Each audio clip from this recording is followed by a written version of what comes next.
Kalau kita tahu bahwa ketika sholat itu kita membaca surah Al-Fatihah, Allah membalas setiap bacaan kita, itu kita pasti akan masuk dalam bacaan Al-Fatihah kita, khususnya ketika sholat. Karena ketika kita baca Al-Fatihah, Allah itu menjawab setiap ayatnya. Ini dijelaskan dalam hadis, diriwayatkan ketika kita membaca surah Al-Fatihah, Bismillahirrahmanirrahim, Alhamdulillahi Rabbil Alamin. Kemudian Allah menjawab, Hamidani Abdi.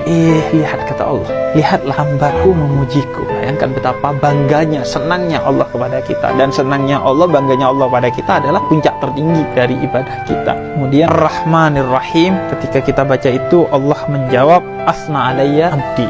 Lihat hambaku mengagungkanku. Allah bangga tuh. Kita sedang bukan ketemu sama Allah aja nih, sedang komunikasi dan sedang dijawab sama Allah. Kalau kita tahu nih, kita lagi komunikasi sama Allah, Allah lagi jawab dengan bangga kita, gak denger yang lain-lain. Makanya Sayyidina Ali Zainul Abidin itu ketika mau sholat pernah pucat dan pingsan. Ditanya kenapa? Karena mau ketemu Allah ini. Makanya Sayyidina Ali bin Abi Thalib ketika dibunuh oleh Abdurrahman ibn Muljam itu gak sadar karena dia lagi sholat. Dan setelah ditebas lehernya, justru ketika dalam keadaan luka dan dibawa ke rumahnya, kata Sayyidina Ali, jangan apa-apakan orang itu. Kalau dia butuh minum, kasih minum.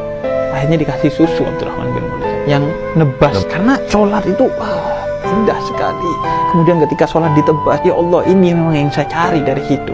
Mati dalam keadaan sholat, mati dalam keadaan bersujud kepadamu, dan mati syahid. Kemudian Maliki Yaumiddin, Allah jawab lagi tuh. Ketika itu Allah jawab, Majjadani Abdi.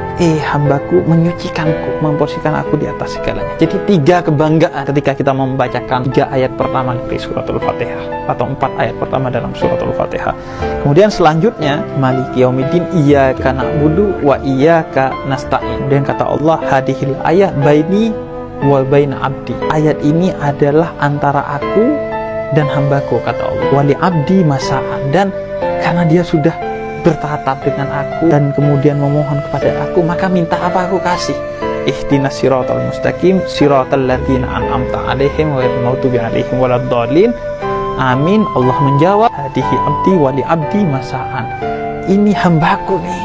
Nah, ini baru hambaku nih, kata Allah. Bangga Allah nih. Ini baru hambaku, dan karena ini hambaku, minta apa? Gua kasih deh.